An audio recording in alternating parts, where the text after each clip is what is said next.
So Jesus' disciples asked him at one time, teach us to pray. It would be really cool to be able to have Jesus with you like right now and say, hey, teach me this. And I would have loved to have been in that setting to hear Jesus say, okay, you want to know how to pray? Then you pray like this. Because let's be honest, a lot of you guys, a lot of us have been fearful of praying, especially like in open and in public, and we don't know when we pray what to pray. And he says, all right, I'll break it down for you. Say this, our Father. Love that our because it's so inclusive, right? I mean, if there's so many of us, it means anybody that says our Father becomes our brother and sister. Our Father who is in heaven, holy, which means uncommon, is your name.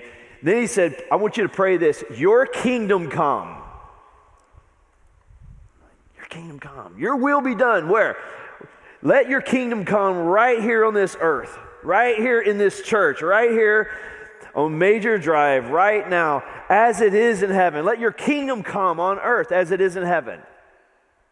You say, yeah, let your kingdom come in my home. Whatever it's like in heaven, your peace, your joy. Let that atmosphere, that environment, be the environment right here. Your kingdom come, your will be done on earth as it is in heaven. Give us today our daily bread. Forgive us our trespasses, our debts, as we forgive those who trespass against us. Lead us not into temptation, but deliver us from evil. For thine is the kingdom, the power, and the glory forever. Amen. I just can't get past this week. Let your kingdom come on this earth as it is in heaven. Your Savior said to pray like that. That whatever it's like up there, pray that it will come down here. Now, it's one thing to pray for it to happen and another thing to say, start with me. And that's what I want us to talk about today. We're going to have a conversation and we're going to say, start with me. And here's what I'm going to ask you to do. I'm going to ask you to listen. To listen more than maybe you've ever listened. We know the condition of the world. We know the condition of, our world right now. And I hope that you're grieved by it. I hope that you are. But a lot of us have made conclusions, and sometimes if you make a conclusion, you don't listen. Because you already know. I'm going to ask you just to listen. God, is there anything you need to speak to me today? I've tried this week to listen. I know many of my friends and staffers have done the same. Just listen to many podcasts we can from people who are speaking into the situation. And Michael Todd, I was listening to Michael Todd this past week. He's a prolific black pastor who's just doing a great job at Transformational Church. And he opened up his sermon by saying, this is his quote, "This has been the toughest week of this black pastor's life." I said, I want to listen. I want to listen. I don't want to discount that. I don't want to come up with some conclusion, because if I come up with a conclusion, I'm not going to listen to anything else he has to say. I want to listen. Why was it the toughest week? What's going on in your heart? And then I heard that there was a gathering of white pastors and black pastors, and one black minister said to the white pastors, I'm not just asking you not to be racist, I'm asking you to be against racism. I said, I'm listening. What are you saying? What's that saying? I want you to speak up. I want you to say something, to be involved, to not just not participate, but I want you to say something. And as I just read the Beatitudes this week, and Jesus says, blessed are the peacemakers, which is a big distinction from just a peacekeeper. I mean, we say, I'm going to be a peacekeeper, and we could all go back into our homes and do nothing. But if you're going to be a peacemaker, that means you have to be active. You have to take some initiative. I want to be a peacemaker. How about you? I believe that God sent the church and established the church to be a force in the culture, and we're to be peacemakers, not just peacekeepers. So we're going to have a conversation today. And I'm going to ask you to listen, and I want you to not only help me welcome, but help me honor up to the stage Darian Graves and Tara Brizendine.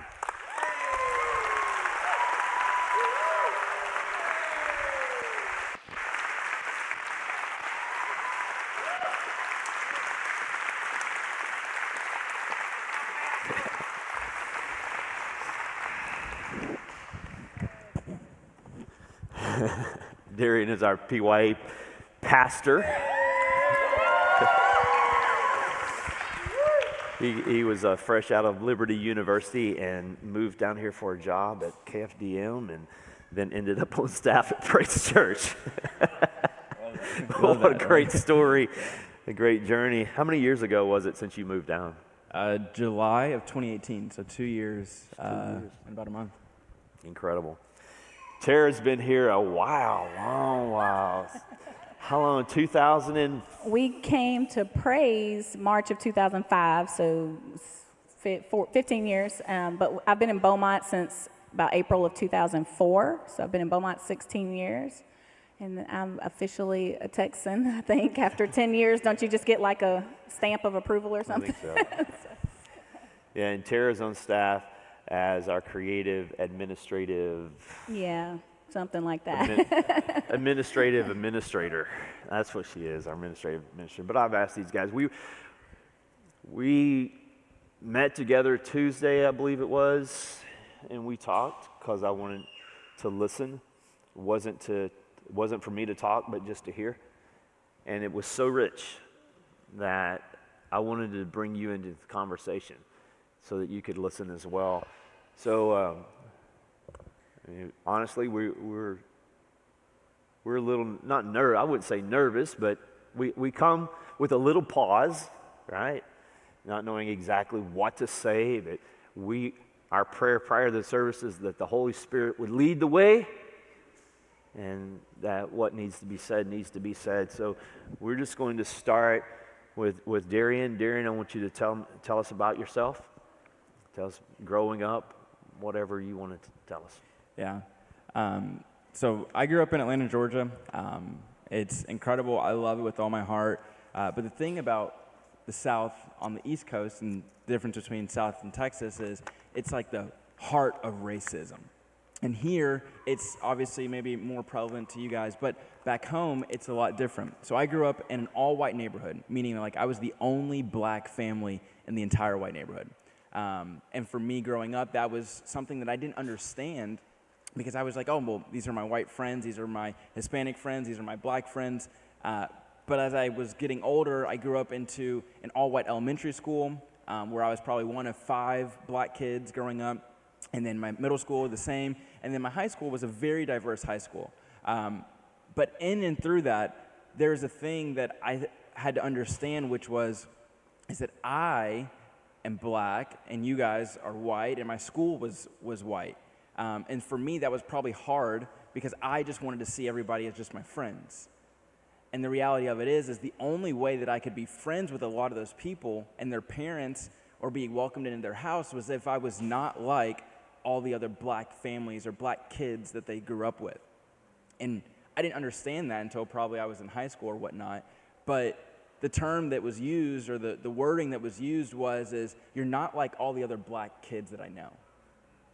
And maybe you guys have said that, and maybe you haven't, but if you have, I'd ask you to maybe think about what that means. Because to me, what it means is I have a low haircut, I wear a button-down shirt, I can talk properly, I can put together my sentence well, my pants don't sag. And maybe that is what it's saying, but it also is saying that I'm not black.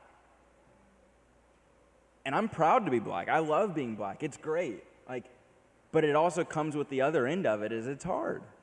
It's hard because I have to walk into those environments and I want to be accepted. And then so I essentially feel pressured to say I need to be white. And I don't want to be white. And I don't want you guys to be black. That's okay. It's really okay. Because the beauty of it is that you guys are black and I'm white or you're black or I'm white, whatever it is, we're all children of God. And because of that, we have an opportunity to say, man, see color for what it is, because it's real. And just as you're a woman or you're a male, you identify as that. But in the other end of it is racism is another real aspect of it too. And something as simple as saying that you're not as black as them, or you're not, as you're not a bad black person like my friends or the other person that I met, is hurtful and is racist. And I think for me growing up, like, I didn't realize that until I got out of my comfort zone, until I got to a different environment. And I love my hometown. It's an amazing town. I grew up with the best school systems in Georgia and the greatest houses in Georgia. It's great. But the reality of it is until I got away from what I knew my entire life, I didn't know that it was bad.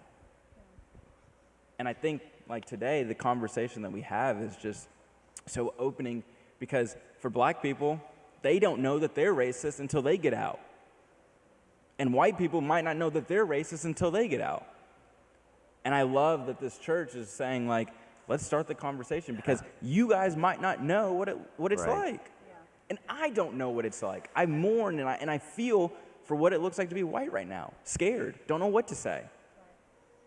And I am fearful to be black because I don't know what to say. If I speak too much, then I'm like so far on the left. If I don't speak enough, then I'm not black enough. And we're all in this middle ground. Yeah. And that's why I think it's cool that we have this conversation today. Yeah, absolutely. Tara? Like Darian, I'm also from Atlanta, Georgia. I don't know what the attraction of Atlanta people is to Praise Church, but we love Praise Church. I grew up about a whole decade before Darian. I'm 35 years old, so I was born in 1984. Things were a little bit different for me. I did not have privilege. I didn't grow up with money. My parents divorced when I was 2, and we ended up, my dad having custody of 4 mixed kids, a single dad, black dad. For like the first 14 to 15 years of my life, I was raised completely black. I was with my black father, my big, large black family. It's not uncommon for extended relatives in African-American culture to live within the family. So I always had a grandmother living with me, an uncle, an aunt, cousins. Like we grew, when I say I was raised by my black family, I was raised by my black family, the whole family. If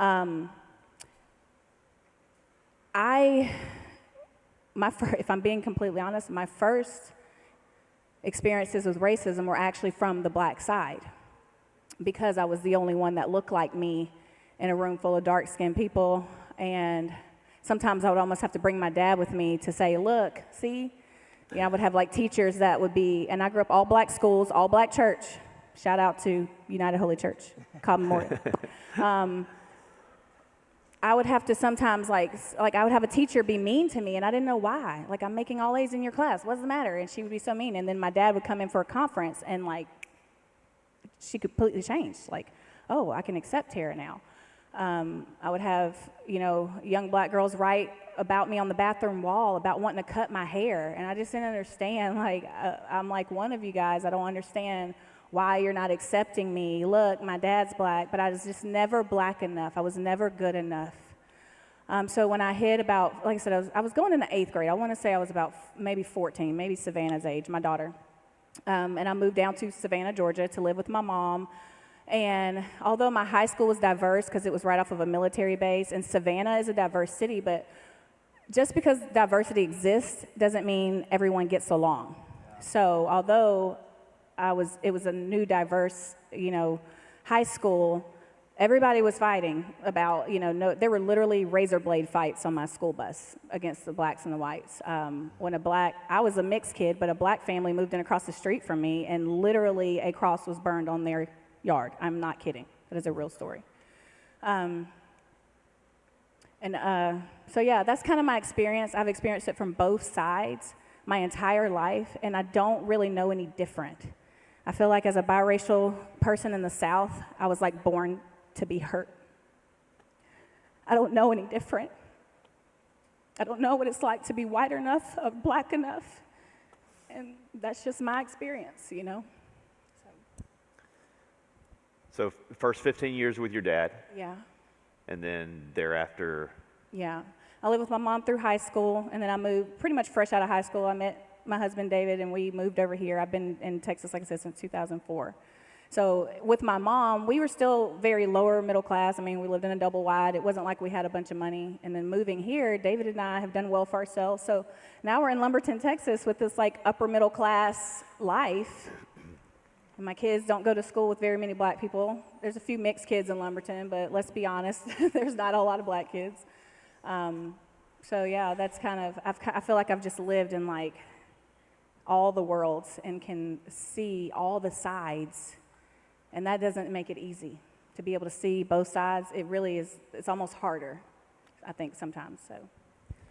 So when you were growing up in each setting, you felt maybe some racism within that setting, in the black setting or in the white setting. Right. Yeah, so How did you deal with that? I just want to say that racism is traumatic.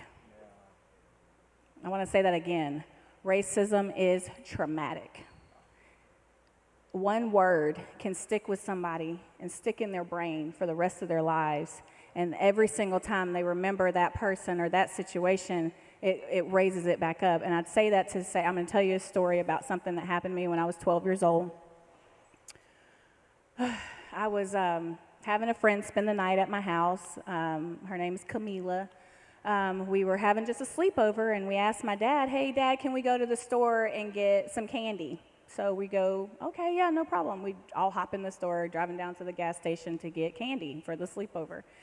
And a cop car got behind us and pretty much instantly pulled us over. And so my dad pulls over into the gas station that we were going to. It was that close to the house. And he has his hands up on the steering wheel, and the cop says, sir, let me see your hands. And he's like, he's kind of looking out the driver, like, they're right here.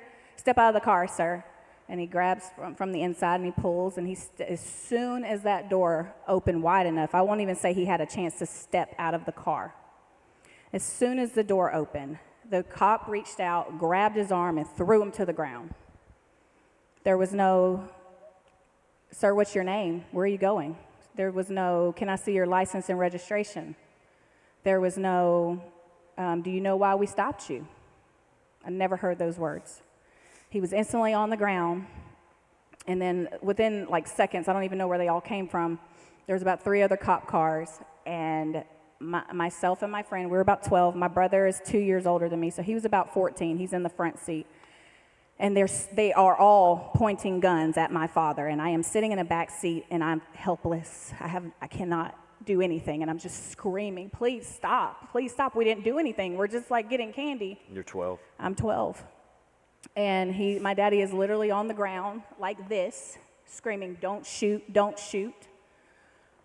We have no idea why we just got pulled over at all. Come to find out, they thought that the car was stolen, which could have been cleared up with a simple couple of questions. My stepmom worked for the Atlanta police at the time. She was a dispatcher. And she had called, I guess her license plate fell off in somebody's driveway. She thought it was gone. She called it in stolen. They found it. She puts it back on the car and I guess forgot to call that she had found it, or like didn't report that it was not stolen. So my dad's driving this car. They assume he stole it. Again, never asked a question though. So they instantly grabbed my brother out of he's 14. He's not doing anything but sitting there crying and freaking out too. They grabbed him and put him in the back of a cop car. Didn't tell him why. Didn't ask him any questions other than, how old are you, son? And anyway, eventually my dad was handcuffed in the back of a cop car. They got him up off the ground. They're asking me and my friend, like, who is this man to you? And I'm like, he's my dad. Well, what are you doing? And they're just grilling me. And I remember like literally saying, like, you can't treat people like this. What are you doing? You can't treat people like this. So my stepmom shows up on the scene, and she clears up the situation, and we got to go home that night. But that night is forever sketched into my brain. I will forever be able to, my dad is in heaven now, and that is a memory that I cannot ever get out of my brain. My father in the fetal position with 3 guns pointed at him screaming, don't shoot. Racism is traumatic. I'm 35 years old, and that story, I can still smell the cop's breath. So if it was that traumatic for me, think about how traumatic it is for maybe someone that is fully black who deals with this a lot more than I even get to or have to. I just ask that sometimes we just put ourselves in someone else's shoes and what it feels like to be in that situation. Yeah, so you guys take me on a kind of a journey of this week. What has it been like for you personally? this week? What's thoughts or family or friends, even good or bad, friends coming alongside you, or just take us on a journey. Yeah. So I'll backtrack to probably just like around when the video of George Floyd kind of surfaced, because for me, I've never been very outspoken when it comes to race, probably because I've got so many white friends that I was so afraid that I would not want to offend anybody. And I was like, oh, if I say something, I don't want to be categorized as this type of person, as, you know, the civil rights activist or whatever. So I've my whole life, I've always kind of been reserved about it, mainly because I've honestly just been embarrassed a little bit, because I'm just like, I don't want to have that hard conversation. And sometimes black people might say it's not worth the conversation. So for me, leading up to this week, it's been a lot of, I just have had enough. I've been hurt and I've been broken, and I've cried more probably in the last 5-6 days than I've in my 25 years of life. Like because I've mourned, because I said, yes, I'm not the person on the ground. Yes, I'm not the criminal. Yes, I'm not the one protesting, but I resonate because I say, this could be me. I could have been the one running. I could have been the one on the ground. I could have been the one in the street. And I say, the only reason why it wasn't is because it was just the wrong place, the wrong time. It's the only difference of it. And so this whole week I've been trying to think of, what is my part to play? And I want to listen. Yeah. So I've asked white friends, why haven't you posted? Why haven't you called? Why haven't you said anything? Is it because you don't know what to say? Is it because you don't know where you're at? And not being defensive, I just wanted to know because I want to put myself in that position. And so this entire week, I think I've just said, like, what can I do? Can I listen more? Can I ask God to reveal parts of myself of bitterness? Am I bitter at white people? Am I angry at police officers? Am I angry at the church for not doing this or doing that? And so this whole week, I've just been saying, like you asked us to do last Sunday, God, reveal something in me. Reveal sin, reveal bitterness, hurt, discontentment, whatever it may be. And ask myself to look more like you. And through that, I think that I've found just a spot of a little bit of anger, a little bit of hurt, a little bit of not understanding why. If God made me black, why do I have to, like, why is it black people? I think that's the question I've been asking. Why black people?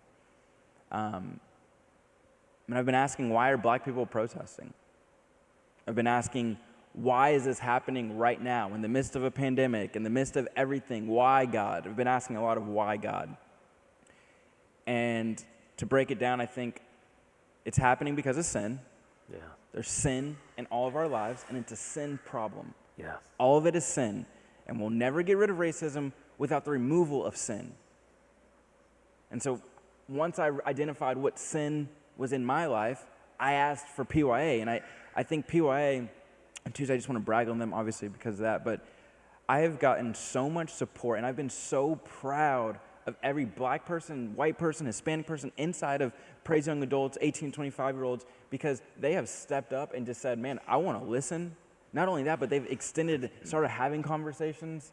They've started praying for racial reconciliation inside of Southeast Texas. Yeah. And so I wanted to say that just to highlight them. But I think the other end of it, too, is I've been asking, like, why are black people protesting? And it's black people are protesting because they're hurt and because it's years of oppression. And this is not a political thing. It's not. No. It's not President Trump versus the Democratic candidate, Joe Biden. It's nothing political. This is racism, which means black people don't like white people or white people don't like black people. Yep. And that is a rooted issue in sin. But this week I've been saying, like, how? Why? What can we do to stop? And I keep getting to the point of saying that unless we get the gospel, it won't stop. But the week has been hard because I have so many friends and family members who don't understand white people. And I've got so many friends who don't understand black people, who say, well, all lives matter. And some people are saying black lives matter. Some people are saying blue lives matter. Some people are saying every life matters, and that's great. But the reality, like, and I think, Tara, you had a great explanation, and I love you to explain it, but like Black lives do matter. Black lives matter because if I don't matter, then your life doesn't matter. Yeah. And I never understood what Black Lives Matter 3 years ago. I didn't. I thought it was something super far off, and I didn't really could get behind it. But it wasn't until this week where it got personal for me that it really mattered, that made me think that my life does matter. And some people don't see Black lives as important. Yeah. And so I have to be a little bit louder to say that my life matters. And I have to use every ounce in my voice to yell and scream that say Black lives do matter. And I have to sit here and say white lives matter too. And I'm willing to listen to the white side. And I want you guys, as a white church, because there's probably only 3 or 4 black people in here, counting Tara and I. Seriously. But our lives matter. And so as the minority, listen. And as the majority, start the conversation. Yeah. Yeah, absolutely. I'll just piggyback off of that. Everything Darian said is completely exactly how I feel. The unique thing about being biracial is sometimes people let their guard down around you that they wouldn't necessarily let their guard down. People would let their guard down around me because I don't look black, or I don't even think of you as black, Tara, which, side note, that's very racist to say, because if you're saying you don't think of me as black or I don't look black, you're saying you don't see me. I am part black. I am half black. I am black. So by saying, oh, you don't look black, but that happens to me a lot, so white people tend to let their guard down around me. And I hear things that even Darian would never hear. And I'm not trying to wag my finger and say, you should feel bad. That's not what this is about. It's about just saying, like, for real, like, let's check our hearts. Because the things that you would say around your family and your friends, but you would never say in front of Darian, sometimes I get to hear those things, and they're not fun. They're really not. The whole all lives matter thing, the analogy I use is like a house burning down. If there was a house in a neighborhood and it was on fire and you called the cops and the fire department and they came, they're going to spray that house. That house is the one that's having the problem. That house is the one that's crumbling from the inside. They're not going to stop and say, well, all these other houses matter. Let's spray these.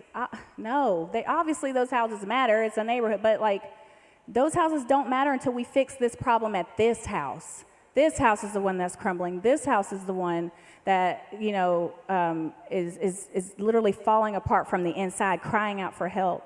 And on that note,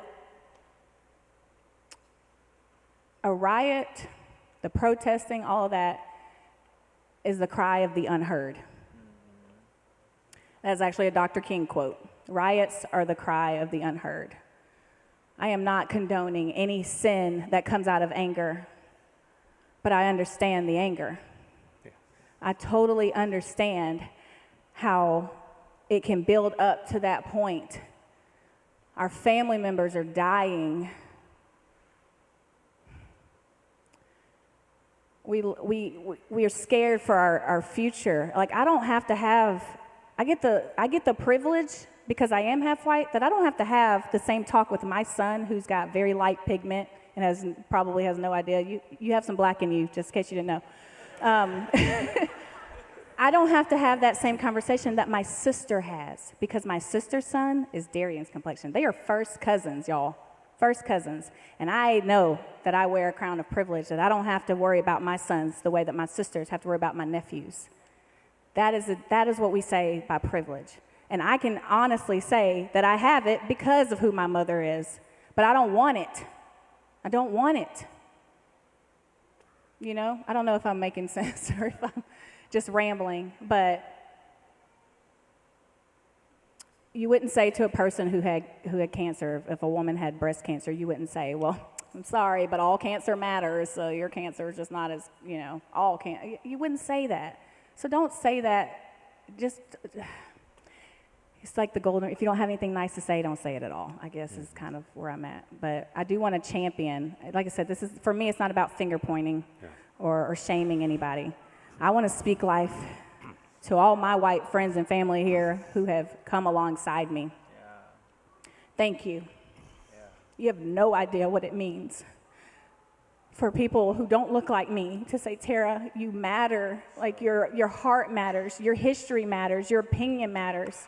Like that is so deep to me. Y'all have no idea. So thank you for everyone who has done that. I'm not going to shame anyone who hasn't, but I want to applaud the ones who have. So it's pretty obvious we're a predominantly white church who's hoping to be attractional to everybody, right? Hoping to move that direction. That's why we're listening. That's why we're here. What would you guys say the black community would like the white community to hear? And I didn't put that on, we didn't talk about that, so I just threw that at you. But repeat the question. What do you think the black community would want the white community to hear? I actually asked that question a lot this weekend. I called a lot of my family back home and had them just kind of speak life over me and speak encouragement over me because this is scary. I've never had this conversation with this many white people at one time. It's very scary. I think they just, like Darian said, they want to be heard. If every single time you go to try to defend yourself or try to make a statement or try to make a point, and if every single time you're told to sit down and be quiet, or you're second guessed, or you're not believed, oh, we don't believe that actually happened to you. Like Darian has an analogy, can I steal it for a second? About, he uses that PYA, about like when we're arguing with someone, if you're having a disagreement or debate with someone and you feel like they're not hearing you, what do? You get louder. And they're still not hearing you, and you're trying to make your point. You don't know if you need to say it differently or if you just need to get louder, so you get louder. And then they're still not hearing you. They tell you, sit down, shut up, know your place, so you get louder. And then eventually the rage just spills out. And what comes from the anger is sin, and no one's condoning that. But Psychology 101, shout out to Jenny Broadus, will tell you that if someone is crying out for help and they are they are basically acting out of anger and rage, let's look at where the hurt comes from. Instead of looking at the action, instead of saying, why are they acting like that? Say, look at what they've been through. Why wouldn't they be acting like that? And I'm not condoning any sin that's coming out of this, but I'm just saying, look at the heart. Challenge yourself to say, educate yourself, watch a documentary. I know it's not taught in schools here, and that's a lot of the schools here, and that's okay, but you can learn. You can read a book, read a history book, and see where the pain comes from. And when you see it, then you can't unsee it. So if you've never been taught and you've never educated yourself, and no one ever taught you in school, you didn't celebrate Black History Month at your school, please, I just encourage you to educate where the hurt comes from and where the pain comes from. And you'll say it'll go differently from, oh yeah, I know there was slavery and Jim Crow, to being like, oh my God, there was slavery. And oh my God, there was Jim Crow. You see, there's a difference once you're educated on it. Right. Yes.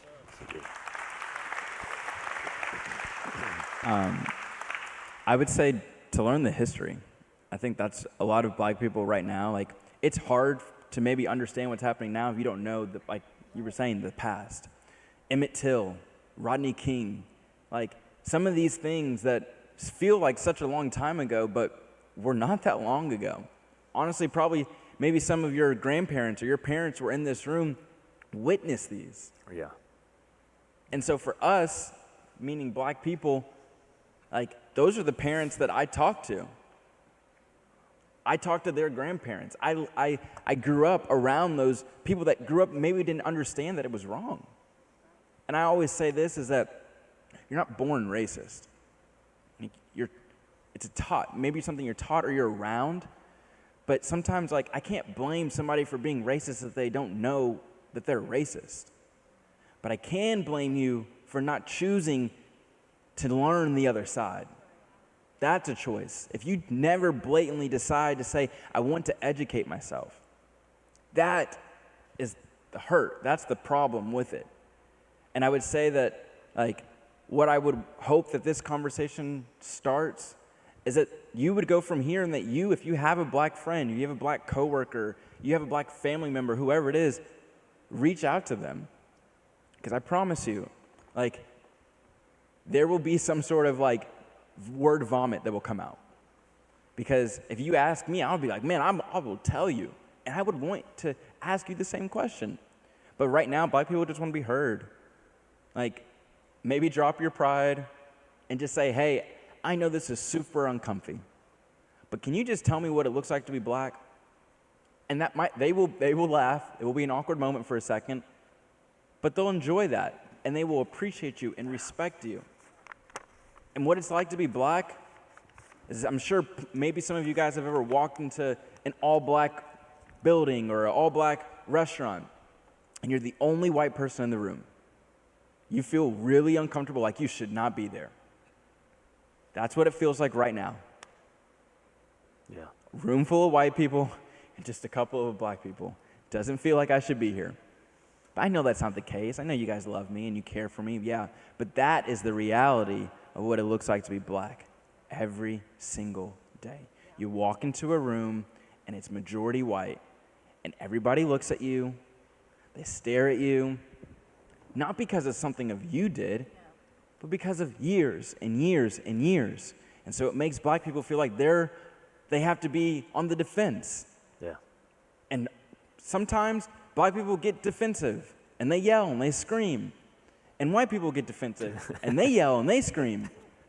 Yeah. It never helps. Yeah. It never helps. Yeah.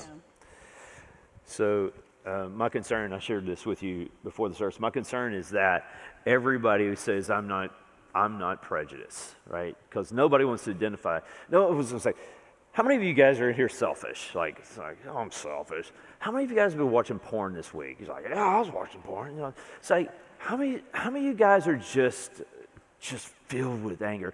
And so when a topic comes up, everybody wants to, depending on who you want to gauge against, you can make yourself look good, whoever you compare yourself with, right?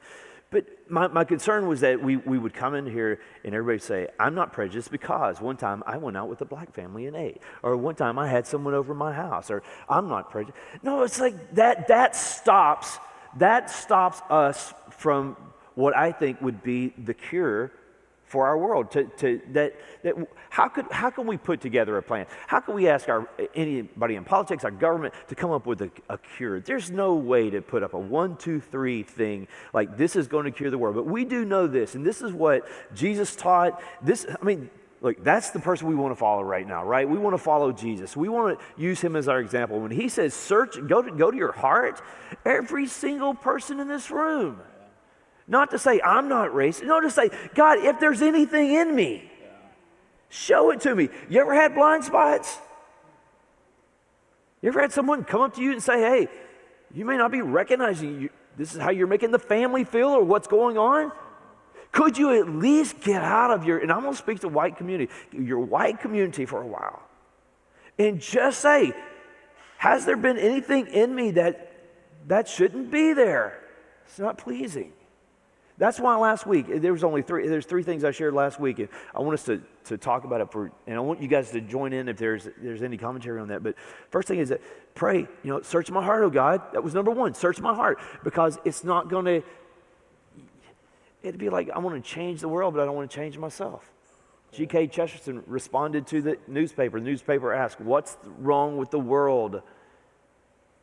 And this pastor wrote back, I am. And until we have enough humility, I'm talking about really humility to say that I could be a part of the problem. Say, oh, it's not me. Until we have enough humility to say, hey, then we're not going to change. Second thing was to out-honor one another. And let me explain that, because 12:10 of Romans says, honor each other, outdo each other in showing honor. And the only reason I felt like it was just the right thing last week was that it's tense in the public. It's probably more tense for you than it is for me. I would assume that. I went to Beaumont Walmart Thursday. I just wanted to stop every black person and say, I'm sorry. I'm sorry this is happening. And here's what I wanted to say. I wanted to say, I'm not going to be silent anymore. I'm not going to be quiet. I'm going to stand up for you. That's what I wanted to say. I mean, to everybody. I seriously walked in the front door, and the greeter was a young black lady. And she said, not even looking at, how you doing? And I stopped, and I looked her in the eye. I said, I'm doing fine. How are you doing? And I paused to wait. Because why am I doing that? This one say out honor, because I wanted to not let all those other white people represent me to her. Because every one of us don't want some of us representing all of us. And when I said out honor, when I say out honor, that's really, it's not a big deal for me to out honor somebody, to show them their value. I don't have to go a long way out of my way to do that. All I want to do is try to de-escalate the situation at the moment and say, I don't see you any different. I want to show you something. I know we're strangers and we haven't met, but I want to show you something right now that will show you that I'm not like whatever's been represented to you. That's why I say that's go out of your way to out honor one another. Point 3 was where it really got into the sacrifice part. When Paul tells us, he said, if there's any encouragement in Christ, it's like, if there's any encouragement in Christ, have I experienced his grace? Have I experienced his love, his mercy? Any comfort from his love, any participation in the Spirit, any affection and sympathy, then Paul says to this church in Philippi, complete my joy by being of the same mind, having the same love, being in full accord and in one mind. And then it starts to get heavy. He says, do nothing from selfish ambition or conceit, but in humility count others more significant than yourself. Let each of you look not only to his own interest, but to the interest of others. That's why it's important to listen right now. Have this mind, the form of God. Have this mind among yourselves, which is yours in Christ Jesus, who though he was in the form of God, did not count equality with God a thing to be grasped, but he emptied himself, took the form of a servant, being born in the likeness of men, and being found in human form, he humbled himself by becoming obedient. And Paul says, obedient to the point of death, ...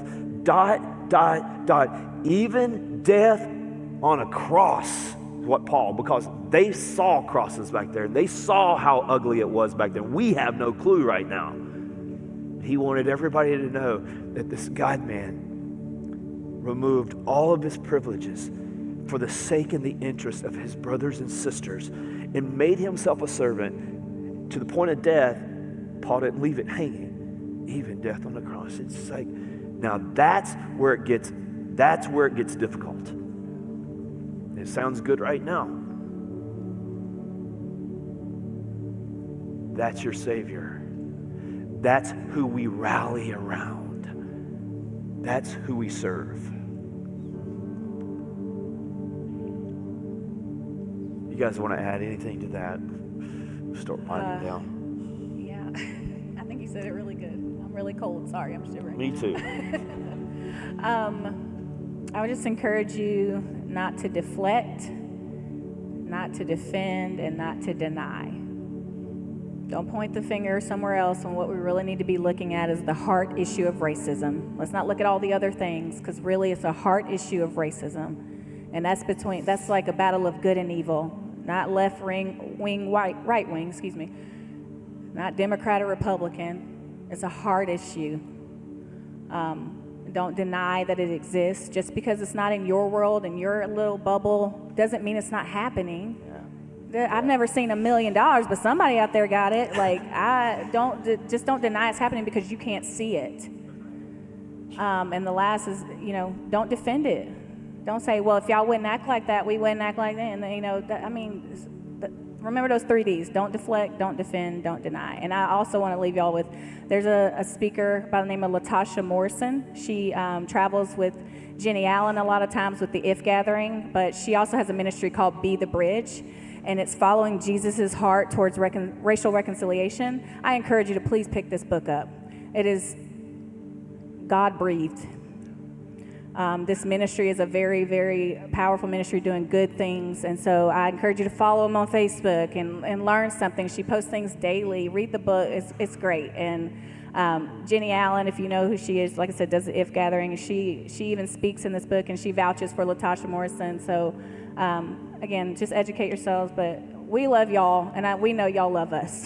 So this is just starting the conversation.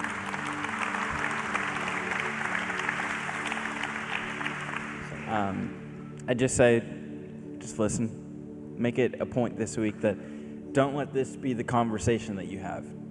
While it's great that we're having dialogue, imagine what it would look like to have 400 people have dialogue across Southeast Texas. Like, that's where we can get change from. Because there are perspectives that I grew up in and Tara grew up in that black people grew up in and that I'll never be able to live. And so I'm only going to tell you my story, what I grew up in, what I know. But ask somebody else their story. Just as we want to value them, black people want to be valued right now. And I want to value you. So let's take this conversation and to the homes and to the workplaces and really live out the gospel. Yeah. I cannot believe you're not shivering. I'm freezing. Listen, it is so really cold. cold. I am literally I'm shaking. My delts are shaking right now. It's like, and this is a funny thing because Darian, he would sit next to me for a year when he first got here at the old church, and we were like under the North Pole. It's like we were under this vent. So He cold. would shake the whole time. He'd say, "It's so cold in here." All right, let me close with this. So John Gray and it's John Gray? Right? John Gray and Stephen Furtick had a conversation last week, and Stephen Furtick said something like this. I didn't plan on sharing this, but I want to say he said that he has worship.